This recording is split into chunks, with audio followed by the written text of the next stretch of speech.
Elon Musk की entry को लेकर काफ़ी चर्चा है, तो क्या अब इसके बाद उसका रास्ता साफ हो जाएगा कि एलन नहीं, मस्क मैं देश का दूरसंचार मंत्री हूँ और मेरे लिए सभी एक समान हैं। जो भी अप्लाई करेगा लाइसेंस के लिए और लाइसेंस के नियमों का पालन करेगा, उन्हें लाइसेंस मिलेगा।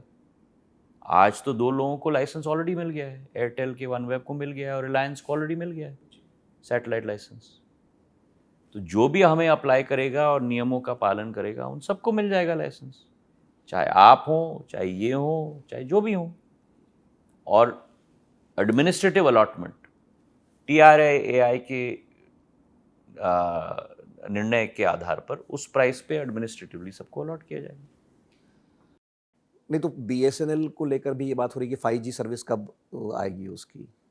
बीएसएनएल की हमारी बहुत स्पष्ट स्ट्रैटेजी है और वो स्ट्रैटेजी ये है कि जब 4G की शुरुआत हुई थी विश्व में, क्या भारत की सरकारी कंपनी को जैसे पहले किया गया था, जब जीएसएम आया, उसके बाद 2G आई, उसके बाद 3G आई, विदेशी कंपनियों की टेक्नोलॉजी को इस्तेमाल करके भारत में हम स्थापित करें या आत्मनिर्भर भारत के रास्ते पे हम लोग चलें। और पहली बार देश के इतिहास में हम अपनी टेक्नोलॉजी बनाएं। प्रधानमंत्री जी ने ये निर्णय लिया कि इस बार 4G में भारत अपनी टेक्नोलॉजी बनाएगी और मुझे इस बात का बड़ा हर्ष है और गौरव भी मैं महसूस करता हूँ कि पहली बार विश्व के किसी देश ने, जो टेलीकॉम टेक्नोलॉजी मैन्युफैक्चरिंग में नहीं है, उस देश ने ये निर्णय लिया। और हमारी सरकारी कंपनी सी डॉट और तेजस नेटवर्क्स, जो निजी क्षेत्र की कंपनी है, सी डॉट ने कोर बनाया, तेजस ने रैन, रेडियो एक्सेस नेटवर्क जो टावर होता है बीटीएस के साथ, वो बनाया।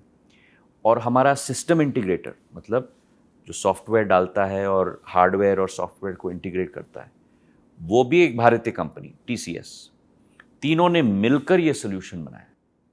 और आपके द्वारा दर्शकों को ये बताते हुए मुझे बड़ा गर्व हो रहा है कि भारत आज विश्व का केवल पांचवा देश बन चुका है जिसने अपना संपूर्ण 4G हार्डवेयर और 4G टेलीकॉम स्टैक भी दोनों स्थापित कर दिया है।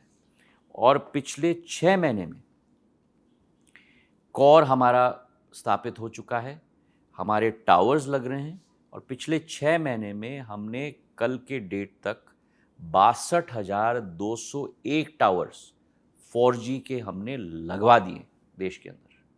और हमारा टारगेट है 1 लाख टावर का। और मुझे विश्वास है कि जून 2025 के पहले वो 1 लाख टावर्स लग जाएंगे। हमारे ये 62,000 टावर्स में से 51,000 टावर ऑलरेडी कमीशन्ड हैं, रेडिएट कर रहे हैं। हमारे 4G उपभोक्ता भी आ चुके हैं बीएसएनएल के।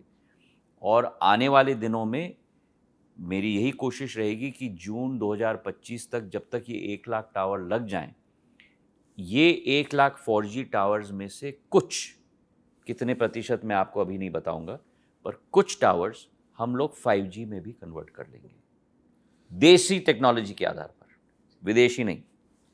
तो एक और जो कंज्यूमर का चैलेंज है वो स्पैम कॉल को लेकर है, उसका कोई सोल्यूशन नहीं निकल रहा है, मतलब प्राइवेट सोल्यूशंस स्पैम आगे। स्पैम कॉल का सल्यूशन हम लोग ने बहुत मेहनत के साथ हमने निकाला है।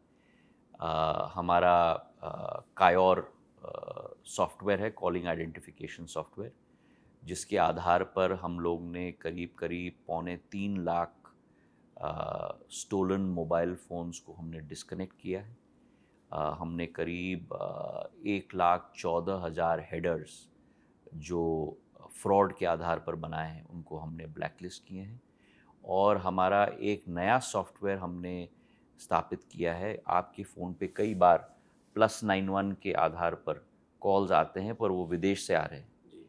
तो एक नया सॉफ्टवेयर हम लोग ने स्थापित किया है, जिसके आधार पर करीब करीब 1,35,000 कॉल्स पर डे हमने ब्लॉक किए, जो स्पैम कॉल्स आती हैं। तो आज तक करीब करीब पिछले 2 महीने से चल रहा है, करीब 50 करोड़ कॉल्स हम लोग ने ब्लॉक की हैं। और अब आपके फ़ोन पे कई सॉफ्टवेयर भी आती हैं जो आपको बताता है कि अगर इस नंबर से आ रहा है, ऊपर आएगा सस्पेक्टेड स्पैम। जी आने लग गया फ़ोन उस तरह से।